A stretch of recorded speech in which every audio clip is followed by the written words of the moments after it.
اب اگر یہ سوال پیش ہو کہ ہمیں کیوں کر معلوم ہو کہ یہ دونوں قسم کی برکتیں جو عیسوی برکت اور محمدی برکت کے نام سے موسوم ہو سکتی ہیں تم میں جو مسیح موعود اور مہدی موعود ہونے کا دعویٰ کرتے ہو جمع ہیں، اور کیوں کر ہم صرف دعوے کو قبول کر لیں؟ تو اس کا جواب یہ ہے کہ ان برکات کو اللہ جل شانہ نے محض اپنے فضل و کرم سے مجھ میں ثابت کر دیا ہے، اور میں بڑے دعوے سے کہتا ہوں کہ میں ان دونوں قسم کی برکتوں کا جامع ہوں، اور آج تک جو نشان آسمانی مجھ سے ظاہر ہوئے ہیں وہ ان دونوں قسم کی برکتوں پر مشتمل ہیں۔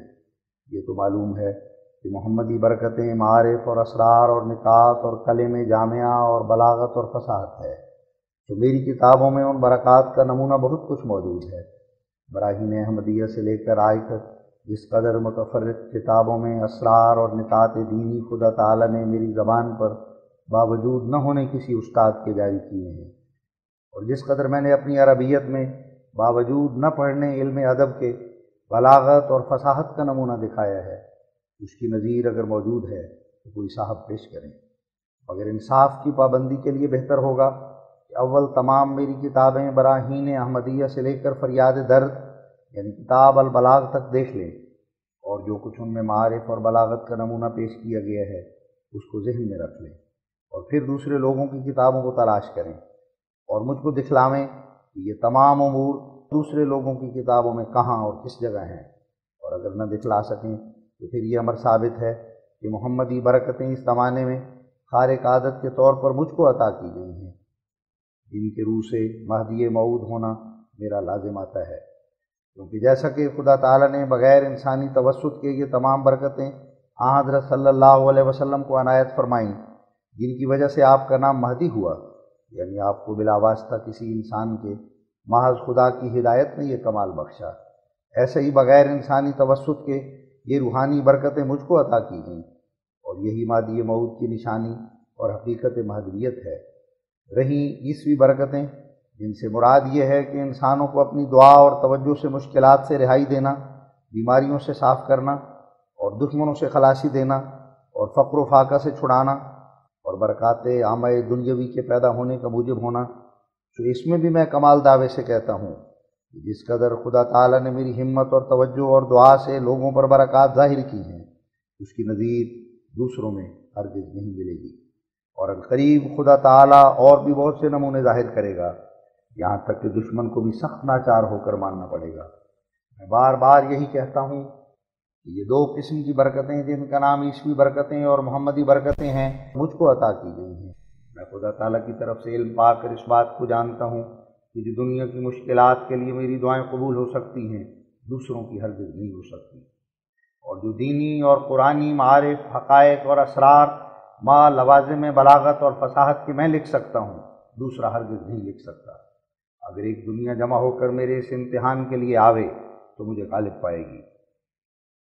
نوٹ: مہوتسو کے جلسے میں بھی اس کا امتحان ہو چکا ہے، میرا مضمون دوسرے مضمونوں کے مقابل پر پڑھو۔ اور اگر تمام لوگ میرے مقابل پر اٹھیں تو خدا تعالیٰ کے فضل سے میرا ہی پلہ بھاری ہوگا۔ دیکھو میں صاف صاف کہتا ہوں اور کھول کر کہتا ہوں کہ اس وقت اے مسلمانوں تم میں وہ لوگ بھی موجود ہیں جو مفسر اور محدث کہلاتے ہیں اور قرآن کے معارف اور حقائق جاننے کے مدعی ہیں اور بلاغت اور فصاحت کا دم مارتے ہیں، اور وہ لوگ بھی موجود ہیں جو فقراء کہلاتے ہیں اور چشتی اور قادری اور نقشبندی اور سوروردی وغیرہ ناموں سے اپنے تئیں موسوم کرتے ہیں۔ اٹھو اور اس وقت ان کو میرے مقابلے پر لاؤ۔ بس اگر میں اس دعوے میں جھوٹا ہوں کہ یہ دونوں شانیں یعنی شان عیسوی اور شان محمدی مجھ میں جمع ہیں، اگر میں وہ نہیں ہوں اس میں یہ دونوں شانیں جمع ہوں گی اور ذل بروزین ہوگا تو میں اس مقابلے میں مغلوب ہو جاؤں گا ورنہ غالب آ جاؤں گا۔ یہ خدا کے فضل سے توفیق دی گئی ہے کہ میں شان عیسوی کی طرف سے دنیاوی برکات کے متعلق کوئی نشان دکھاؤں۔ حاشیہ: شان عیسوی کے متعلق جو نشان ہیں یعنی دنیاوی برکات کے نشان وہ بہت سے خدا تعالیٰ نے میرے ہاتھ پر ظاہر کیے ہیں، جن کی میں اپنی بعض کتابوں میں تصریح کر چکا ہوں، اور بعض نشان ایسے ہیں جو ابھی نہیں لکھے گئے، مگر یہ خدا کے فضل سے وسیع میدان ہے، اگر تسلی کے طالب جمع ہوں تو ہزاروں نشان ظاہر ہو سکتے ہیں۔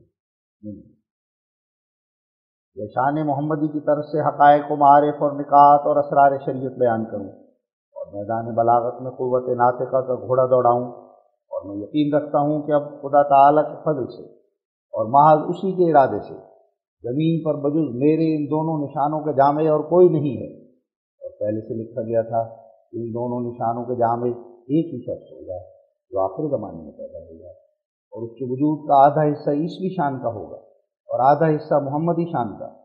تو وہی میں ہوں، جس نے دیکھنا ہو دیکھے، جس نے پرکھنا ہو پرکھے۔ مبارک وہ جو اب بخل نہ کرے، اور نہایت بدبخت وہ جو روشنی پا کر تاریکی کو اختیار کرے۔ میں اس وقت اس شان کو کسی فخر کے لیے پیش نہیں کرتا، کیونکہ فخر کرنا میرا کام نہیں ہے۔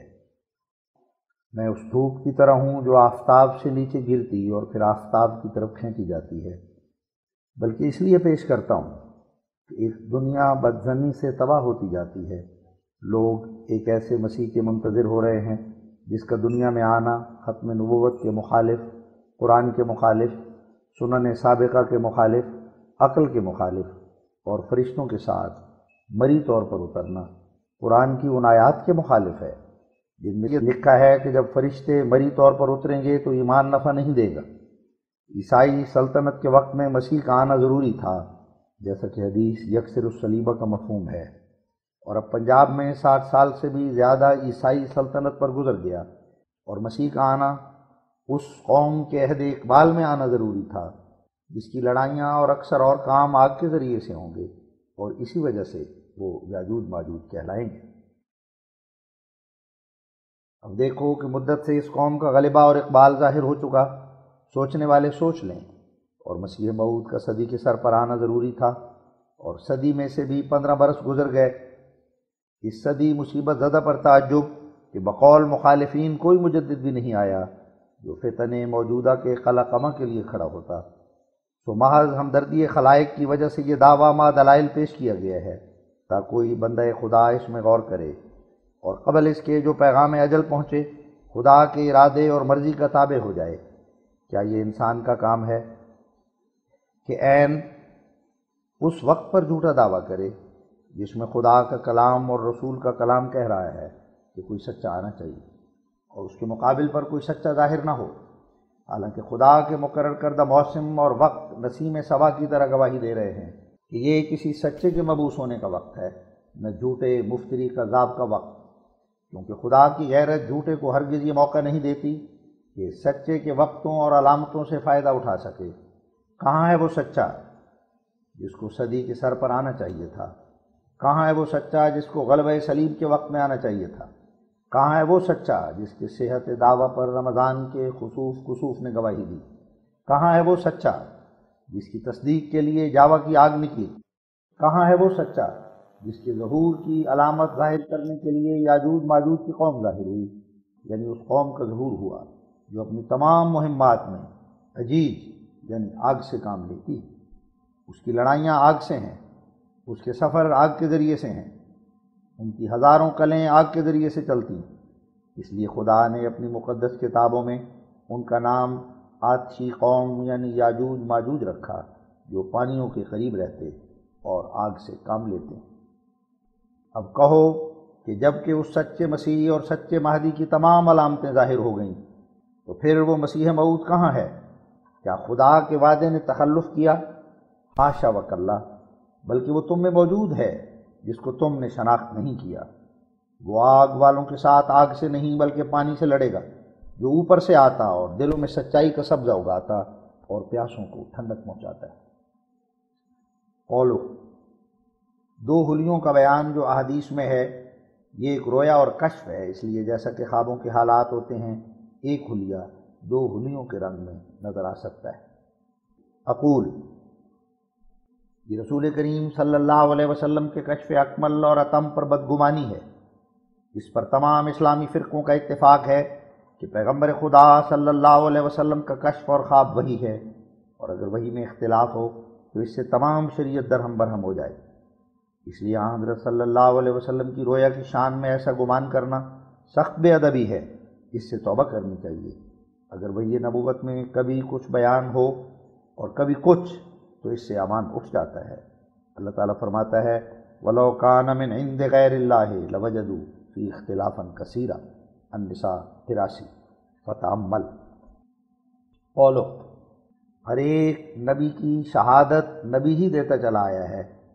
اقول، یہ ایک گھر کا بنایا ہوا قاعدہ ہے جس پر کوئی نص قرآنی یا حدیثی دلالت نہیں کرتی، اور اگر یہ صحیح ہے تو اس سے لازم آتا ہے کہ عیسیٰ علیہ السلام جب آسمان پر سے نازل ہوں تو پھر ان کے بعد ان کی تصدیق کے لیے کوئی اور نبی آوے، کیونکہ کیا معلوم کہ وہ در حقیقت عیسیٰ ہے یا نہیں۔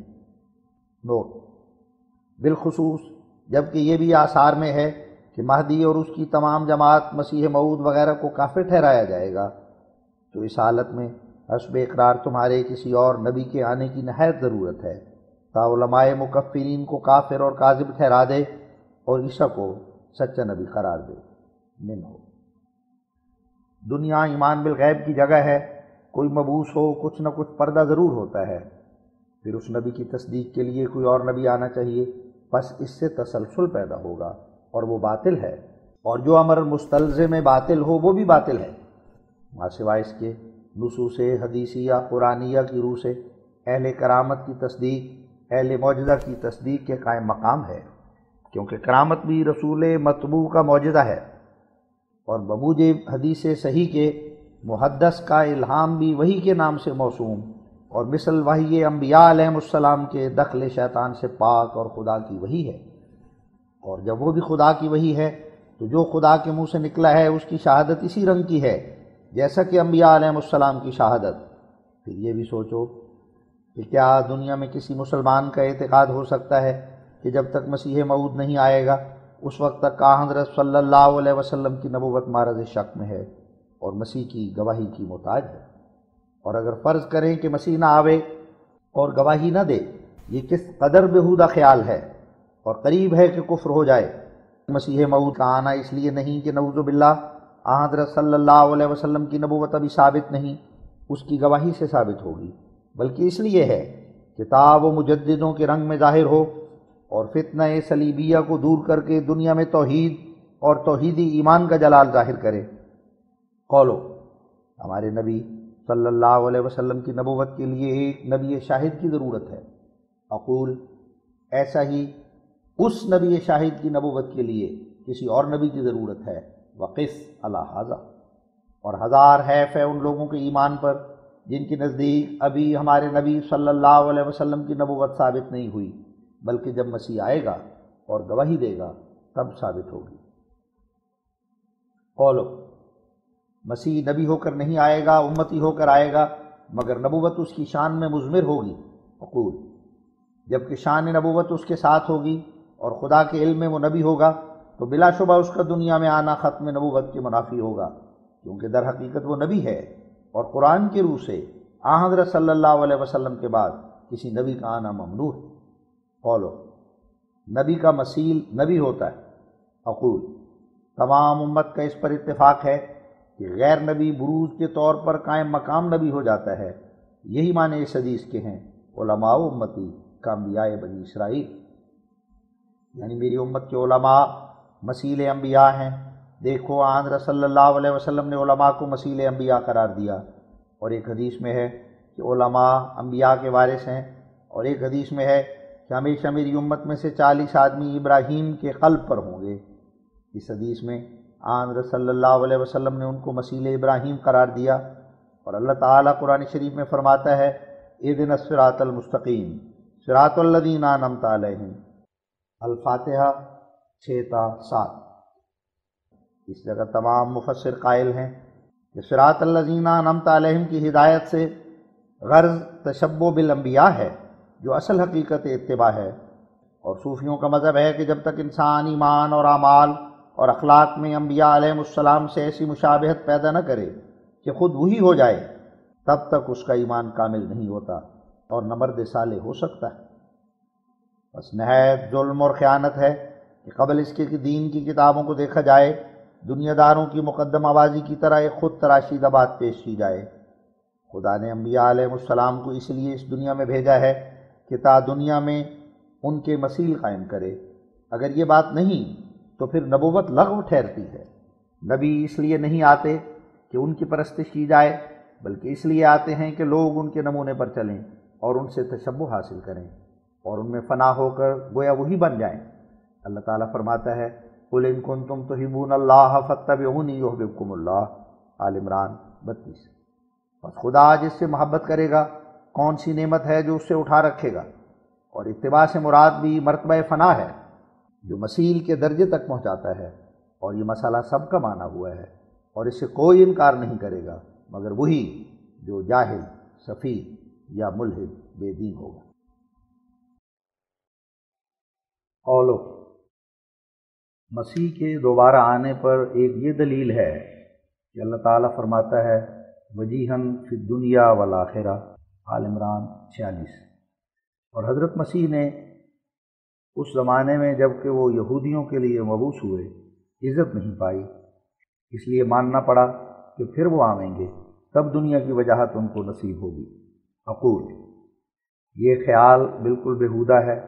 قرآن شریف میں یہ لفظ نہیں کہ وجیہاً عند اہل الدنیا، دنیا داروں اور دنیا کے کتوں کی نظر میں تو کوئی نبی بھی اپنے زمانے میں وجیح نہیں ہوا، کیونکہ انہوں نے کسی نبی کو تسلیم نہیں کیا، بلکہ قبول کرنے والے اکثر ضعفاء اور غرباء ہوئے ہیں جو دنیا سے بہت کم حصہ رکھتے تھے۔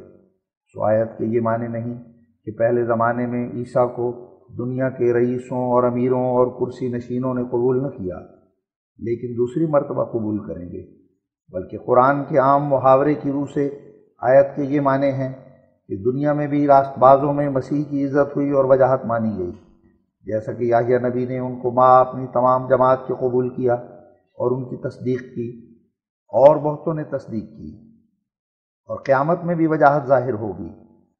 پھر میں کہتا ہوں کہ کیا اب تک حضرت عیسیٰ کو دنیا کی وجاہت نصیب نہ ہوئی، حالانکہ 40 کروڑ انسان ان کو خدا کر کے مانتا ہے؟ کیا وجاہت کے لیے زندہ موجود ہونا بھی ضروری ہے اور مرنے کے بعد وجاہت جاتی رہتی ہے؟ ماں سوائے اس کے مسیح علیہ السلام کا دنیا میں دوبارہ آنا کسی طرح موجب وجاہت نہیں، بلکہ آپ لوگوں کے عقیدے کے موافق اپنی حالت اور مرتبے سے متنزل ہو کر آئیں گے، امتی بن کے امام مہدی کی بیعت کریں گے، مقتدی بن کر ان کے پیچھے نماز پڑھیں گے۔ بس یہ کیا وجاہت ہوئی، بلکہ یہ تو قضیہ معکوسہ اور نبی اولوالعزم کی ایک ہتک ہے، اور یہ کہنا کہ ان سب باتوں کو وہ اپنا فخر سمجھیں گے بالکل بیہودہ خیال ہے۔ لیکن اگر آسمان سے نازل نہ ہو تو یہ ان کی وجاہت ہے۔ اللہ تعالیٰ فرماتا ہے فی مقعد صدق عند ملیک مقتدر، القمر 56۔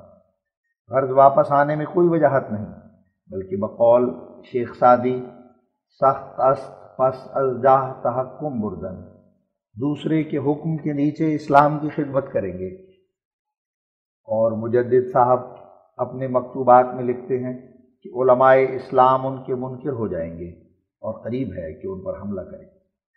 دیکھو یہ خوب وجاہت ہے کہ ادنا ادنا ملا مقابلے کے لیے اٹھیں گے، اور آثار سے معلوم ہوتا ہے جیسا کہ حجج الکرامہ میں ہے کہ ان کی تکفیر بھی ہوگی، کیونکہ مہدی اور اس کی جماعت پر کفر کا فتویٰ لکھا جائے گا، اور علماء امت اس کو کافر اور کذاب اور دجال کہیں گے۔ بس جب کہ مہدی موعود ماں اپنی جماعت کے کافر اور دجال ٹھہرائے جائیں گے، تو اس سے یقینی طور پر معلوم ہوا کہ مسیح موعود پر بھی کفر کا فتویٰ لگے گا، کیونکہ وہ مہدی اور اس کی جماعت سے الگ نہیں ہوں گے۔ اب دیکھو کہ آثار صحیحہ سے ثابت ہو گیا کہ مسیح موعود کو نالائق، بدبخت، پلید، تباہ مولوی کافر ٹھہرائیں گے اور دجال کہیں گے، اور کفر کا فتویٰ ان کی نسبت لکھا جائے گا۔ اب انصافاً سوچو کہ کیا یہی وجاہت ہے جس کے لیے مسیح کو دوبارہ دنیا میں آنا ضروری ہے؟ کیا ناچیز اور ذلیل ملاؤں سے گالیاں کھانا اور کافر اور دجال کہلانا یہی وجاہت ہے؟ آثار صحیحہ سے ثابت ہے کہ مسیح موعود کی جس قدر پلید ملاؤں کے ہاتھ سے بے عزتی ہوگی، اور جس قدر وہ ناپاک تباہ مولویوں کے منہ سے کافر اور فاسق اور دجال کے لفظ سنیں گے، وہ نہایت درجے کی حد تک ہوگی جو پلید تباہ مولوی فتوے لکھنے والے کریں گے، اور خدا کا ان مولویوں پر غضب ہوگا۔ آثار صحیحہ میں لکھا ہے کہ مسیح موعود کے وقت کے مولوی تمام روئے زمین کے انسانوں سے بدتر اور پلید تر ہوں گے، کیونکہ وہ مسیح جیسے راست باز کو کافر اور دجال ٹھہرائیں گے۔ غرض مسیح موعود کو جو مولویوں سے عزت اور وجاہت ملے گی وہ یہ ہے لیکن جو شخص خدا کے نزدیک، خدا کے فرشتوں کے نزدیک، خدا کے نیک بندوں کے نزدیک عزت اور وجاہت رکھتا ہے، اگر پلید جاہلوں کے نزدیک وہ کافر اور دجال ہو تو اس سے اس کا کیا نقصان ہوا۔ محدور بھی فشانگ و سگ بانگی جنگ سگرا و پرس خشمتو با مہتاب چیست۔ اور یہ بھی سوچو کہ اگر وجاہت کے لیے دنیا داروں کی اطاعت اور تعظیم شرط ہے تو کیا ہمارے نبی صلی اللہ علیہ وسلم جب مکے سے کفار کے ہاتھ سے نکالے گئے اور دکھ دیے گئے تو کیا اس وقت آپ وجی نہ تھے، اور مکے کی فتح کے بعد وجی ہوئے؟ غرض آپ کا یہ اعتراض دینی اور روحانی دور اندیشی کی بنا پر نہیں، بلکہ دنیا داری اور رسم اور عادت کے گندے تصورات سے پیدا ہوا ہے۔ میں تیرے نبی دنیا میں ایسے آئے کہ دو آدمیوں نے بھی ان کو قبول نہیں کیا، تو کیا وہ وجی نہیں تھے؟ اور حضرت مسیح علیہ السلام کب قبولیت سے بکلی خالی رہے تھے؟ صدہا لوگوں نے ان کو قبول کر لیا۔ یحییٰ علیہ السلام نے ماں اپنی تمام جماعت کے قبول کیا، حواریوں نے قبول کیا۔ تاریخ سے ثابت ہے کہ ایک بادشاہ نے بھی قبول کیا تھا۔ اس بات کے عیسائی بھی قائل ہیں۔ اب اس سے زیادہ اور کیا وجاہت ہوگی؟ یہ وجاہت تو ان کو اپنے زمانے میں حاصل ہوئی، یہاں تک کہ انجیل میں لکھا ہے کہ صدہا آدمی اہل حاجت نیاز مندی کے ساتھ ان کے گرد رہتے تھے، اور ہجوم کی وجہ سے بعض دفعہ ان کو ملنا مشکل ہو جاتا تھا۔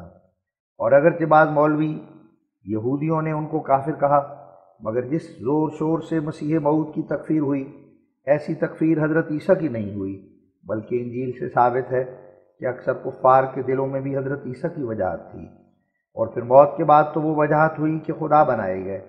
اور ہمارے مخالف مولویوں کو تو یہ اقرار کرنا چاہیے کہ انہوں نے اپنی زندگی میں ہی خدا بننے کی وجاہت بھی دیکھ لی اور دیکھ رہے ہیں، کیونکہ ان کے عقیدے کی روح سے وہ اب تک زندہ موجود ہیں۔ اور یورپ کے تمام طاقتور بادشاہ ماں اپنے ارکان دولت کے ان کو خدائے ذوالجلال مانتے ہیں۔ کیا ایسی وجاہت کسی دوسرے انسان کی ہوئی؟ اولو باوجود مقدرت کے حج نہیں کیا، یہ میری ذات پر حملہ ہے۔ عقول اس اعتراض سے آپ کی شریعت دانی معلوم ہو گئی، گویا آپ کے نزدیک معنی حج صرف ایک ہی امر ہے کہ زاد راہ نہ ہو۔ آپ کو بوجہ اس کے کہ دنیا کی کشمکش میں عمر کو ضائع کیا، کیا اس قدر سہل اور آسان مسئلہ بھی جو قرآن اور احادیث اور فقہ کی کتابوں میں لکھا ہوا ہے معلوم نہ ہوا کہ حج کا معنی صرف زاد راہ نہیں، اور بہت سے امور ہیں جو عند اللہ حج نہ کرنے کے لیے عذر صحیح ہیں۔ چنانچہ ان میں سے صحت کی حالت میں کچھ نقصان ہونا ہے، اور نیز ان میں سے وہ صورت ہے کہ جب راہ میں یا خود مکے میں امن کی صورت نہ ہو۔ اللہ تعالیٰ فرماتا ہے من استطاع الیہ سبیلا، آل عمران 98۔ عجیب حالت ہے کہ ایک طرف بداندیش علماء مکے سے فتویٰ لاتے ہیں کہ یہ شخص کافر ہے، اور پھر کہتے ہیں کہ حج کے لیے جاؤ، اور خود جانتے ہیں کہ جب کہ مکے والوں نے کفر کا فتویٰ دے دیا تو اب مکہ فتنے سے خالی نہیں۔ اور خدا فرماتا ہے کہ جہاں فتنہ ہو اس جگہ جانے سے پرہیز کرو۔ تو میں نہیں سمجھ سکتا کہ یہ کیسا اعتراض ہے۔ ان لوگوں کو یہ بھی معلوم ہے کہ فتنے کے دنوں میں حضرت صلی اللہ علیہ وسلم نے کبھی حج نہیں کیا، اور حدیث اور قرآن سے ثابت ہے کہ فتنے کے مقامات میں جانے سے پرہیز کرو۔ یہ کس قسم کی شرارت ہے کہ مکے والوں میں ہمارا کفر مشہور کرنا اور پھر بار بار حج کے بارے میں اعتراض کرنا، نعوذ باللہ من شرورہم۔ ذرا سوچنا چاہیے کہ ہمارے حج کی ان لوگوں کو کیوں فکر پڑ گئی؟ کیا اس میں بجوز اس بات کے کوئی اور بھید بھی ہے کہ میری نسبت ان کے دل میں یہ منصوبہ ہے کہ یہ مکے کو جائیں اور پھر چند اشرار الناس پیچھے سے مکے میں پہنچ جائیں اور شور قیامت ڈال دیں کہ یہ کافر ہے، اسے قتل کرنا چاہیے؟ سو بر وقت ورود حکم الہی ان احتیاطوں کی پرواہ نہیں کی جائے گی، مگر قبل اس کے شریعت کی پابندی لازم ہے، اور مواضع فتن سے اپنے تئیں بچانا سنت انبیاء علیہ السلام ہے۔ مکے میں عنان حکومت ان لوگوں کے ہاتھ میں ہے جو ان مکفرین کی ہم مذہب ہیں۔ جب یہ لوگ ہمیں واجب القتل ٹھہراتے ہیں تو کیا وہ لوگ ایذا سے کچھ فرق کریں گے؟ اور اللہ تعالیٰ فرماتا ہے وَلَا تُلْقُوا بِأَيْدِيكُمْ إِلَى التَّهْلُكَةِ البقرہ 196۔ بس ہم گناہ گار ہوں گے اگر دیدہ دانستہ تہلکہ کی طرف قدم اٹھائیں گے اور حج کو جائیں گے، اور خدا کے حکم کے برخلاف قدم اٹھانا معصیت ہے۔ حج کرنا مشروط بشرائط ہے، مگر فتنہ اور تہلکہ سے بچنے کے لیے قطعی حکم ہے جس کے ساتھ کوئی شرط نہیں۔ اب خود سوچ لو کہ کیا ہم قرآن کے قطعی حکم کی پیروی کریں یا اس حکم کی جس کی شرط موجود ہے باوجود تحقق کے شرط کے پیروی اختیار کریں؟ ماں سوائے اس کے میں آپ لوگوں سے پوچھتا ہوں کہ آپ اس سوال کا جواب دیں کہ مسیح موعود جب ظاہر ہوگا تو کیا اول اس کا یہ فرض ہونا چاہیے کہ مسلمانوں کو دجال کے خطرناک فتنوں سے نجات دے، یا یہ کہ ظاہر ہوتے ہی حج کو چلا جائے؟ اگر بموجب نصوص قرآنیہ و حدیثیہ پہلا فرض مسیح موعود کا حج کرنا ہے نہ دجال کی سرکوبی، تو وہ آیات اور احادیث دکھلانی چاہیے تا ان پر عمل کیا جائے۔ اور اگر پہلا فرض مسیح موعود کا جس کے لیے وہ بے اعتقاد آپ کے مامور ہو کر آئے گا قتل دجال ہے، جس کی تعویل ہمارے نزدیک ہلاک ملل باطلہ بذریعہ حجج و آیات ہے، تو پھر وہی کام پہلے کرنا چاہیے۔ اگر کچھ دیانت و تقوی ہے تو ضرور اس بات کا جواب دو کہ مسیح موعود دنیا میں آ کر پہلے کس فرض کو ادا کرے گا؟ کیا پہلے حج کرنا اس پر فرض ہوگا، یا یہ کہ پہلے دجالی فتنوں کا قصہ تمام کرے گا؟ یہ مسئلہ کچھ باریک نہیں ہے، صحیح بخاری یا مسلم کے دیکھنے سے اس کا جواب مل سکتا ہے۔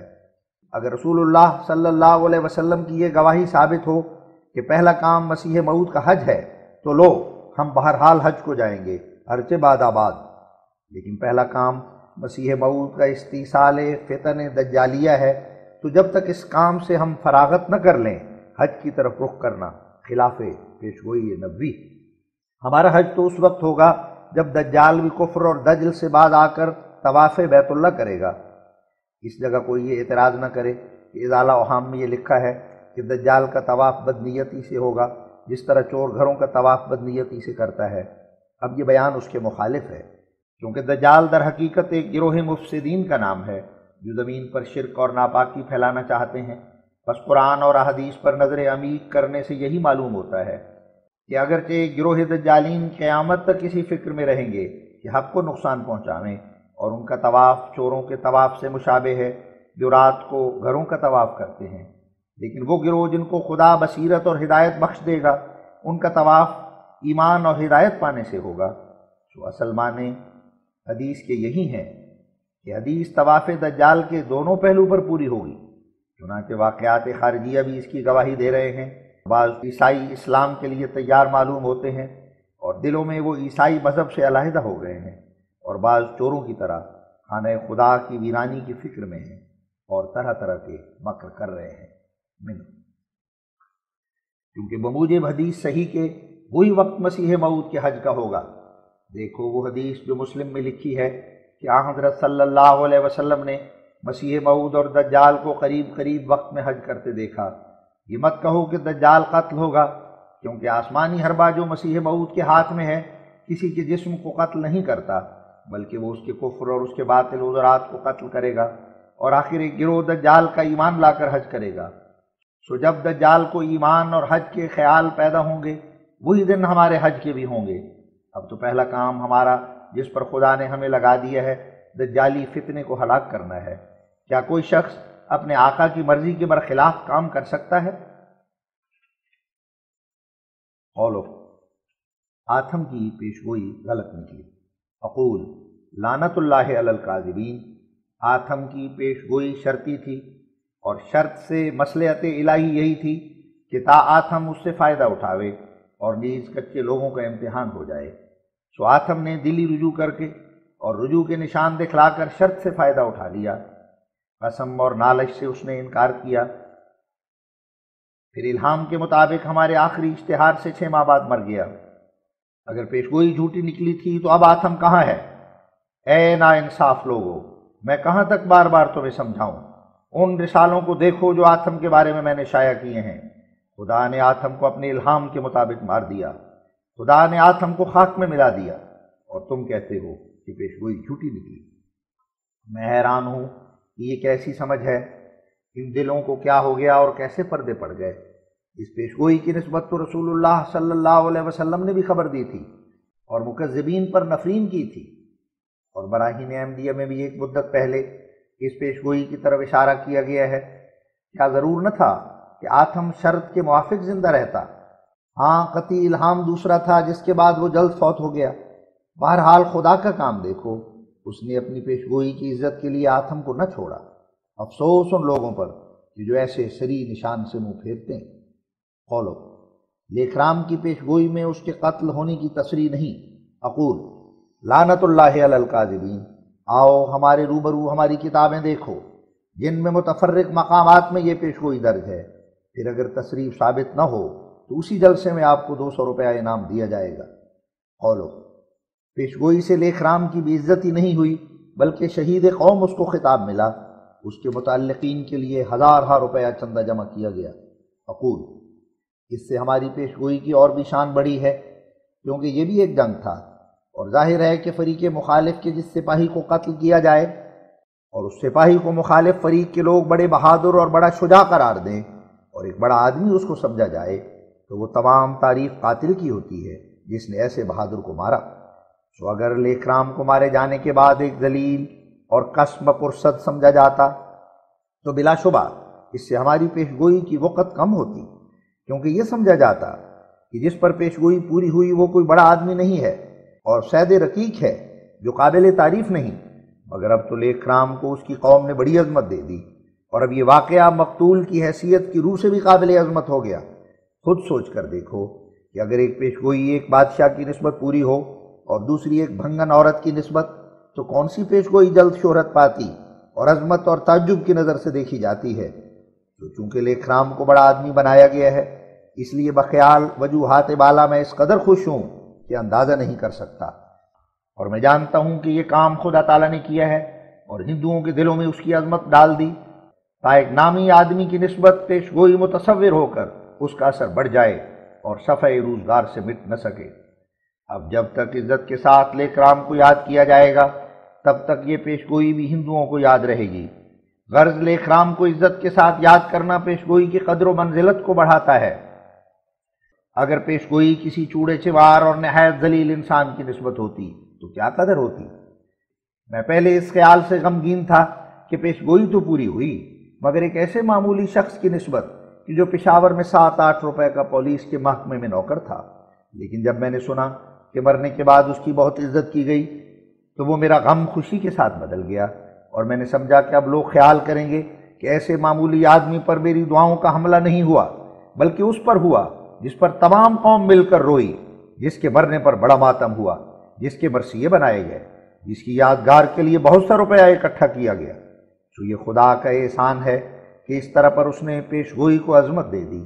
فالحمدللہ علی ذالک۔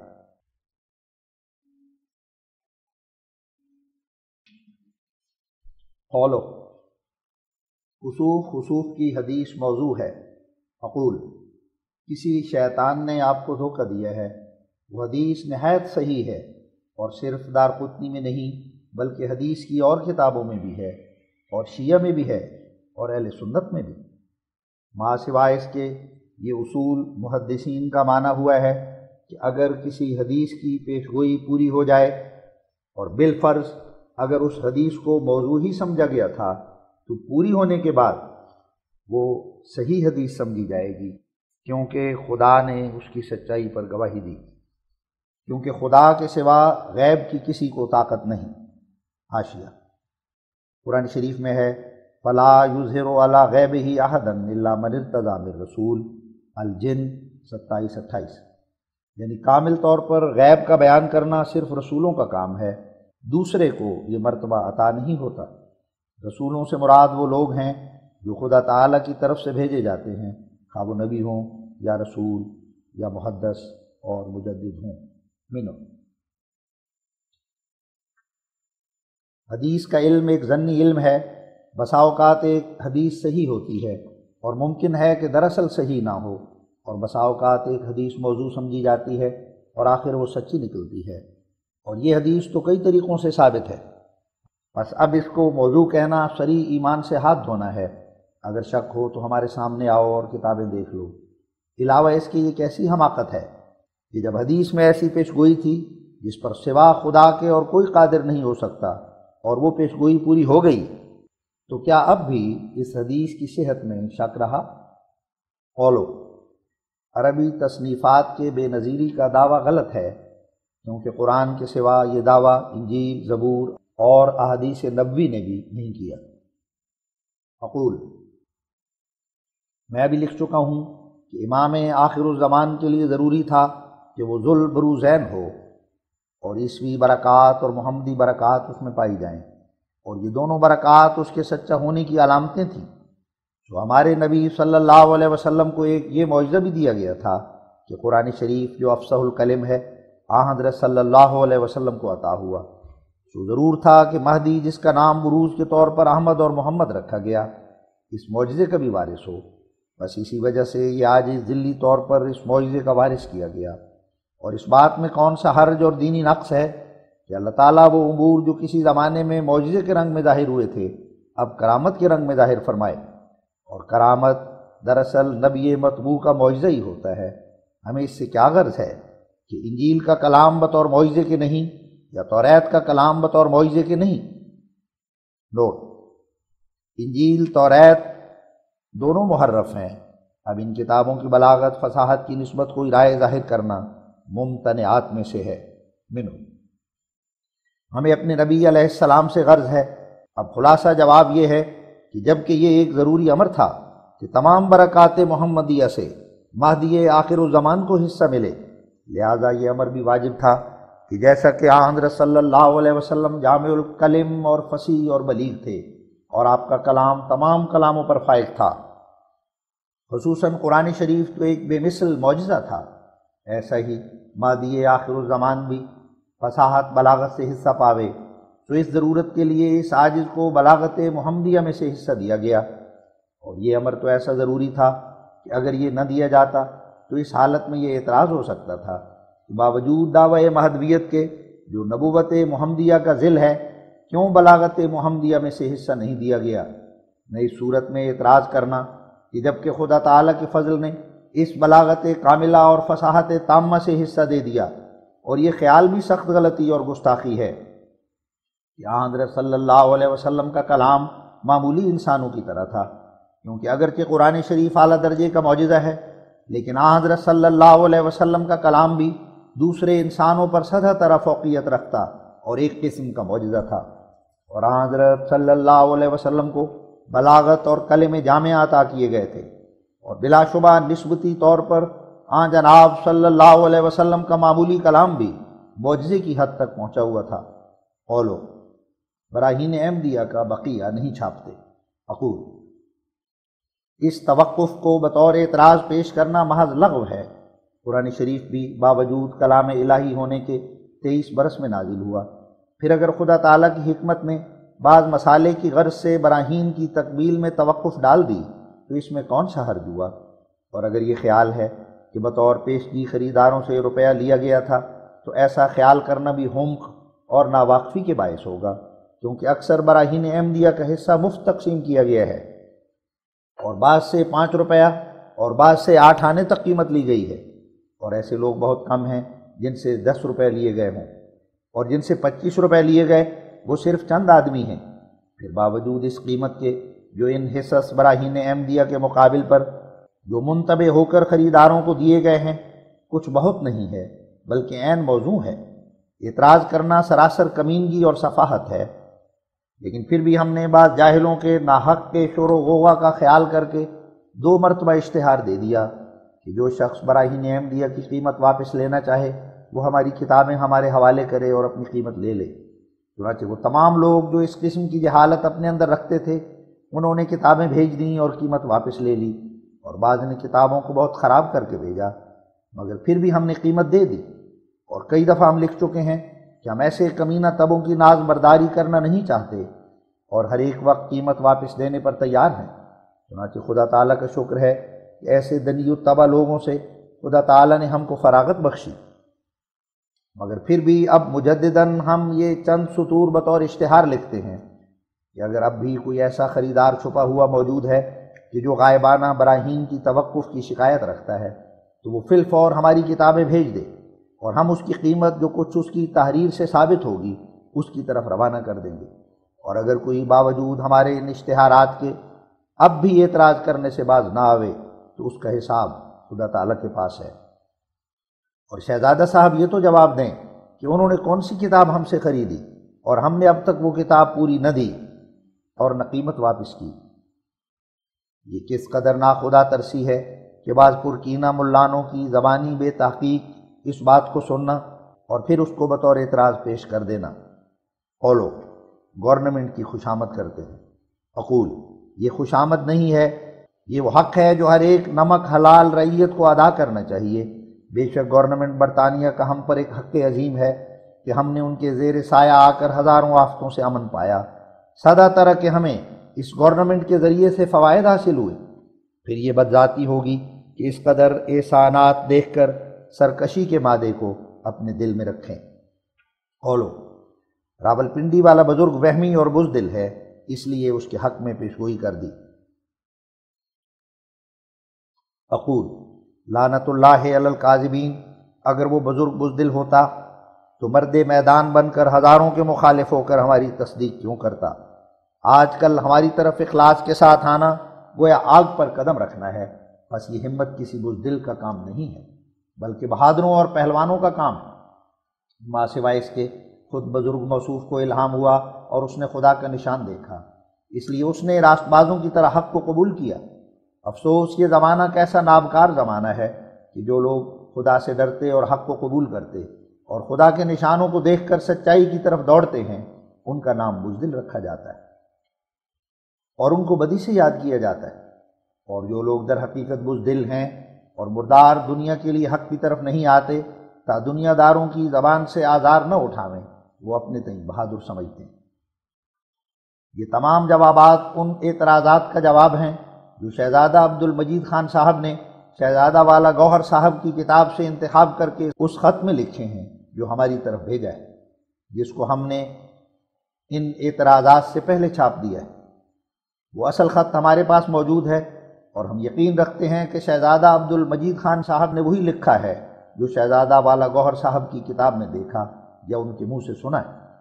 وہ شہزادہ والا گوہر صاحب کی کتاب اب تک ہمارے پاس نہیں پہنچی، مگر وہ انہی خرافات سے پر ہے، کیونکہ شہزادہ عبد المجید خان صاحب ان کے قریبی رشتہ دار اور اول درجے کے خیر خواہ اور دوست ہیں اور بذات خود نیک چلن اور راست گو اور متقی آدمی ہیں۔ ممکن نہیں کہ انہوں نے ایک حرف بھی بطور مبالغہ لکھا ہو۔ میری دانش میں ہرگز مناسب نہ تھا کہ شہزادہ والا گوہر صاحب ایسی بےہودہ کتاب تالیف کر کے ناحق اپنی پردہ دری کراتے۔ شہزادگی امر دیگر ہے، مگر شہزادہ والا گوہر صاحب علم حدیث اور قرآن اور دوسرے علوم سے بے نصیب اور بے بہرہ ہیں۔ ان کو خواہ نخواہ دخل در معقول مناسب نہ تھا۔ چاہیے کہ اول وہ قرآن شریف اور احادیث کو کسی استاد سے غور سے پڑھیں اور تاریخ اسلام سے حصہ وافر حاصل کریں اور عیسائیوں کی کتابوں کو بھی غور سے دیکھیں، اور پھر اگر فرائض نوکری سے فرصت ہو تو ہمارا رد لکھیں۔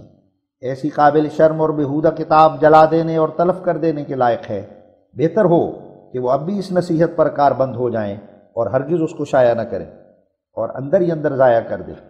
آئندہ وہ اپنے مسالے کو آپ خوب سمجھتے ہیں۔ بالآخر میں ناظرین کو یہ نصیحت کرتا ہوں کہ وہ میری اس کتاب کو سرسری نظر سے نہ دیکھیں۔ میں نے ان کو وہ پیغام پہنچایا ہے جو خدا تعالیٰ کی طرف سے مجھ کو ملا ہے، اور میں یقین کرتا ہوں کہ میں نے سب پر حجت پوری کر دی ہے۔ نیک، نہاد اور زیرک انسان اس بات کو جانتے ہیں کہ ابتدا سے نبیوں اور رسولوں اور تمام مامورین کا یہی طریق رہا ہے کہ وہ تین طور سے خلق اللہ پر حجت پوری کرتے رہے ہیں، ایک نصوص سے، دوسرے عقل سے، تیسرے تائیدات آسمانی سے۔ سو میں نے بھی خدا تعالیٰ کے فضل سے انہی تین طریقوں سے حجت کو پورا کر دیا ہے۔ چنانچہ نصوص قرآنیہ اور حدیثیہ کی روح سے میں نے ثابت کر دیا ہے کہ حضرت عیسیٰ علیہ السلام فوت ہو چکے ہیں، اور جس آخر الزمان امام کی خبر دی گئی ہے وہ اسی امت میں سے ہے۔ میں نے حدیثوں کی روح سے یہ بھی ثابت کر دیا ہے کہ وہ مسیح اور مہدی جو آنے والا ہے، عیسائی سلطنت کے وقت میں اس کا آنا ضروری ہے، کیونکہ اگر کسی اور وقت میں آوے تو پھر پیشگوئی یکسر اس صلیب کیوں کر پوری ہوگی۔ میں نے یہ بھی ثابت کیا ہے کہ مسیح موعود کا یاجوج ماجوج کے وقت میں آنا ضروری ہے، اور چونکہ اجیج آگ کو کہتے ہیں جس سے یاجوج ماجوج کا لفظ مشتق ہے، اس لیے جیسا کہ خدا نے مجھے سمجھایا ہے، یاجوج ماجوج وہ قوم ہے جو تمام قوموں سے زیادہ دنیا میں آگ سے کام لینے میں استاد بلکہ اس کام کی مجد۔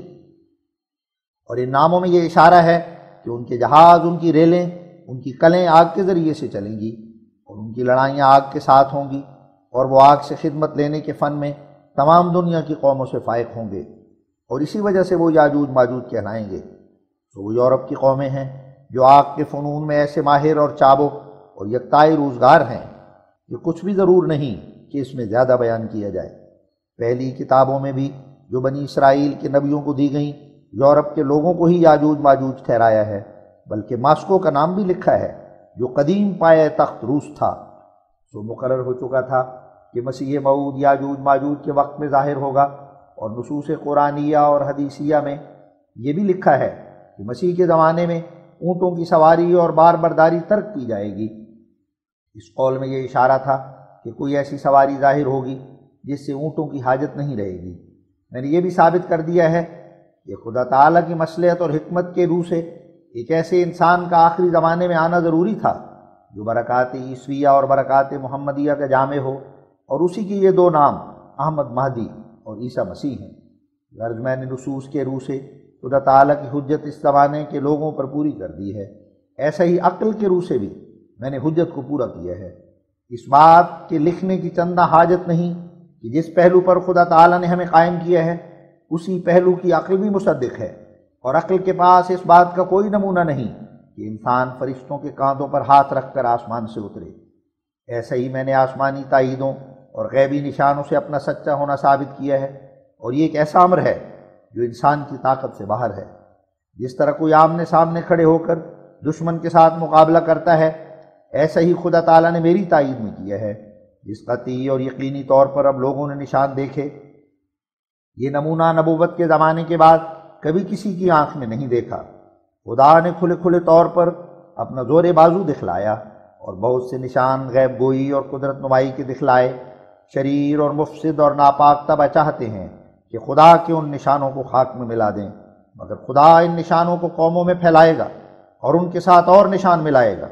وہ وقت آتا ہے، بلکہ آ چکا، کہ جو لوگ آسمانی نشانوں سے جو خدا تعالیٰ اپنے بندے کی معرفت ظاہر کر رہا ہے منکر ہیں، بہت شرمندہ ہوں گے، اور تمام تعویلیں ان کی ختم ہو جائیں گی۔ ان کو کوئی گریز کی جگہ نہیں رہے گی۔ تب وہ جو سعادت سے کوئی مخفی حصہ رکھتے ہیں وہ حصہ جوش میں آئے گا۔ وہ سوچیں گے کہ یہ کیا سبب ہے، ہر ایک بات میں ہم مغلوب ہیں، نصوص کے ساتھ ہم مقابلہ نہیں کر سکے، عقل ہماری کچھ مدد نہیں کرتی، آسمانی تائید ہمارے شامل حال نہیں۔ تب وہ پوشیدہ طور پر دعا کریں گے، اور خدا تعالیٰ کی رحمت ان کو ضائع ہونے سے بچا لے گی۔ قبل اس کے جو وہ زمانہ آوے، خدا تعالیٰ نے مجھے خبر دے دی ہے کہ بہت سے اس جماعت میں سے ہیں جو ابھی اس جماعت سے باہر اور خدا کے علم میں اس جماعت میں داخل ہیں۔ بار بار ان لوگوں کی نسبت یہ الہام ہوا ہے، یخرون سجدا ربنا اغفر لنا انا کنا خاطئین، یعنی سجدے میں گریں گے کہ اے ہمارے خدا ہمیں بخش کیونکہ ہم خطا پر تھے۔ اب میں اس کتاب کو اس دعا پر ختم کرتا ہوں، ربنا افتح بیننا وبین قومنا بالحق وانت خیر الفاتحین۔ الاعراف 90۔ آمین۔ الراقم خاکسار مرزا غلام احمد از قادیان، 1 جنوری 1899۔